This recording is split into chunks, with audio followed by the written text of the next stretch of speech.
आप सभी को खुदावन यीशु मसीह के मीठे और मधुर नाम में जय मसीह की। मैं प्रभु का धन्यवाद करना चाहती हूँ कि खुदा ने ये समय दिया कि मैं आप लोगों के साथ प्रभु का वचन शेयर कर सकूँ।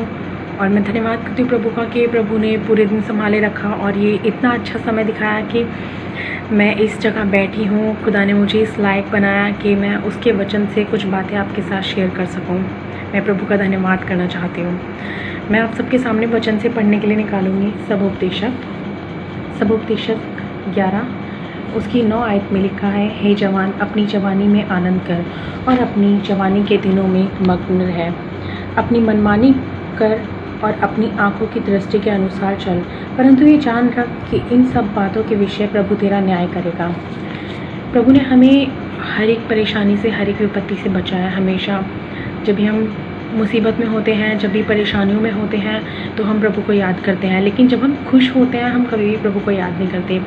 पर ये जो हमारी एज होती है इसमें हमें प्रभु को याद करना बहुत ज़रूरी है। चाहे हम कुछ भी कर रहे हैं, हम कुछ अच्छा कर रहे हैं, कुछ बुरा कर रहे हैं, पर हमें ये स्मरण रहना चाहिए, हमें ये याद रखना चाहिए कि प्रभु है जो हमें देख रहा है कि हम क्या कर रहे हैं, क्या नहीं कर रहे हैं। प्रभु हर चीज़ को देख रहा है। हम अपने भाई बहनों से, परिवार से झूठ बोल सकते हैं, पर हम प्रभु से कभी झूठ नहीं बोल सकते। प्रभु सब जानता है कि हम क्या करते हैं और क्या नहीं करते हैं। तो प्रभु ने वचन में हमें यही बताया है कि अपनी जवानी के दिनों में आनंद कर और अपनी जवानी के दिनों में मग्न रहे, पर अपनी आंखों की दृष्टि के अनुसार चल और ये जान रख कि इन सब बातों के लिए प्रभु तेरा न्याय करेगा। हम चाहे अच्छा काम करते हैं या गलत काम करते हैं, पर प्रभु हमारा न्याय ज़रूर करता है। हम जब भी दुख और तकलीफ़ में होते हैं तो हम परमेश्वर को याद करते हैं। हम जब बहुत ज़्यादा परेशानी में होते हैं हम ईश्वर को याद करते हैं। हम कहते हैं कि प्रभु हम इस परेशानी में क्यों हैं, हमें इससे निकाल दें, हमें बहुत तकलीफ़ हो रही है। लेकिन जब हम खुश होते हैं तब हम परमेश्वर को याद ही नहीं करते हैं। हम अपनी खुशी में परमेश्वर को याद करना भूल जाते हैं। हम भूल जाते हैं कि अगर आज हमारे पास ये खुशी है हमें इसका धन्यवाद देना चाहिए, हमें इसका धन्यवाद करना चाहिए। हम भूल जाते हैं कि हमारे पास जो खुशी है इसमें हमें परमेश्वर को याद करना चाहिए और हमें उसका धन्यवाद करना चाहिए कि उसने हमें इस लायक बनाया कि हम परमेश्वर की उन आशीषों को जो परमेश्वर ने हमारे लिए बना के रखी हैं हम उन्हें अपने जीवन में ला पाएँ। प्रभु ने हमें इस काबिल बनाया कि हम उन आशीषों को अपने जीवन में ले सके जो प्रभु ने हमारे लिए बना रखी है।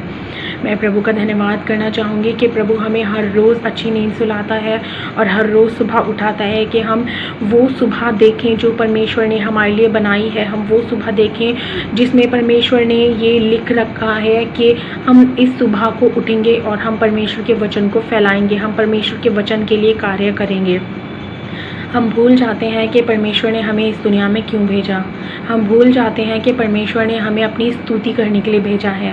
हम दुनिया की बातों में इतना मग्न हो जाते हैं, इतना ज़्यादा खो जाते हैं हम अपने ख्यालों में, अपनी परेशानियों में, हर रोज़ की चिंताओं में कि आज क्या करना है, आज क्या खाने के लिए बनाना है, आज क्या खाना है, आज हमें क्या कब पहनना है। हम इन सब चीज़ों में इतना व्यस्त हो जाते हैं कि हम परमेश्वर को अपना समय देना भूल जाते हैं। पर जब हम अपने परमेश्वर को अपना समय देते हैं तो खुदा उस समय का भी हमारे लिए न्याय करता है। वो हमें उस समय का भी फल देता है जो समय हम परमेश्वर को देते हैं। प्रभु कभी नहीं भूलता जो भी हम करते हैं। प्रभु हर चीज़ को स्मरण करता है, हर चीज़ को याद करता है।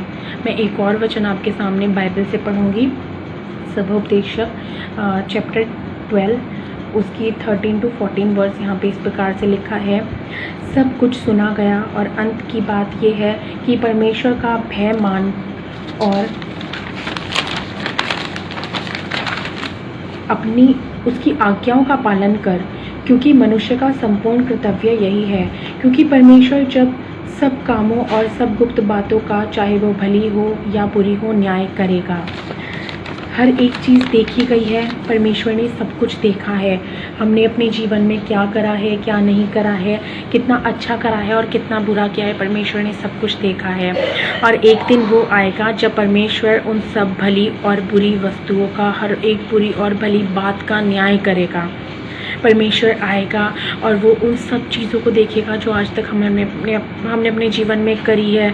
हमने क्या अच्छा करा है, क्या बुरा करा है, परमेश्वर इन सब को देखेगा और परमेश्वर हर एक बात का न्याय करेगा।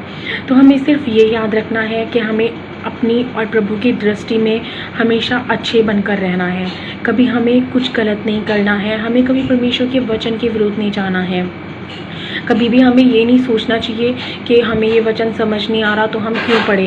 हमें उस वचन को समझने के लिए परमेश्वर से प्रार्थना करनी चाहिए। सबसे पहले हमें प्रार्थना करनी चाहिए परमेश्वर से कि वो हमें वचन को पढ़ने में सहायता और मदद करे। जो भी वचन आता है परमेश्वर हमें अगुवाई करे उस वचन के लिए कि हमें वो वचन समझ आए और हम उस पर चलें और दुनिया के हर लोग को, हर इंसान को उस वचन पर चलाने वाले बन सके। हमें अपने हर रोज़ के दिन में से 10वां टाइम प्रभु को देना चाहिए। हमें अपने हर रोज़ के दिन में से सबसे पहला समय प्रभु को देना चाहिए। हमें भोर को सुबह उठ के परमेश्वर से प्रार्थना करनी चाहिए, क्योंकि परमेश्वर जब सारी दुनिया के लोग सो रहे होते हैं, परमेश्वर देखता है कि कौन परमेश्वर को याद कर रहा है, उसके वचन को पढ़ रहा है, उसकी बातों को मान रहा है। जब परमेश्वर देखेगा कि हम उसको याद कर रहे हैं तो परमेश्वर भी हमारी बात सुनेगा। हमारे पास चाहे कितनी भी परेशानियाँ हो, परमेश्वर हर एक परेशानी को हमसे दूर करेगा। आज अगर हम परमेश्वर को अपना समय देते हैं तो कल परमेश्वर हमारे साथ बहुत अच्छा दिन करेगा। हमारा दिन इतना अच्छा होगा जो हमने सोचा भी नहीं होगा, क्योंकि परमेश्वर जहाँ पे हमारी सोच ख़त्म होती है, परमेश्वर वहाँ से सोचना शुरू करता है। परमेश्वर हर एक उस बात का, चाहे भली हो चाहे बुरी हो, परमेश्वर न्याय करेगा। उसने हमें वचन दिया है ताकि हम वचन को पढ़ें, उस पर चलें, उसे समझें और दुनिया के तमाम लोगों को परमेश्वर के वचन के अनुसार चलाने वाले बन सके। हमें प्रभु का धन्यवाद देना चाहिए कि उसने इतनी बीमारियों में जिसमें लोग नहीं रहे, पर परमेश्वर ने हमें बचा के रखा। और अगर परमेश्वर ने हमें बचा कर रखा है तो इसका ज़रूर कोई ना कोई मतलब है कि परमेश्वर चाहता है हमसे कि हम परमेश्वर के काम को करें, हम उस वचन को पढ़ें और लोगों तक फैलाएं जो परमेश्वर ने हमें दिया है। तो हमें अच्छे से अपनी जिम्मेदारी को निभाना चाहिए परमेश्वर के वचन के अनुसार। प्रभु का बहुत बहुत धन्यवाद हो कि प्रभु ने मुझे इस काबिल बनाया कि मैं आपके सामने परमेश्वर के वचन से कुछ बोला है। मैं बहुत बहुत धन्यवाद करना चाहूँगी प्रभु का। मैं प्रभु की स्तुति में आप सबके सामने एक गीत भी गाऊँगी। हालेलुया परमेश्वर को, हालेलुया राजा को, हालेलुया परमेश्वर को, हालेलुया राजा को, राजाओं का राजा प्रभु का प्रभु, राजाओं का राजा प्रभु का प्रभु हमेशा साथ रहेगा। हालेलुया हालेलुया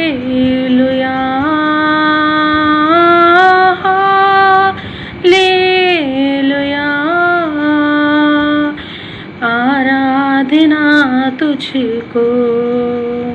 प्रभु का धन्यवाद हो, प्रभु की स्तुति हो, खुदावन यीशु मसीह के नाम की तारीफ़ हो, जो प्रभु ने हम सबको ये सुंदर मौका दिया कि हम एक साथ प्रभु परमेश्वर की तारीफ़, हमद और सिताइश करने वाले बन सके।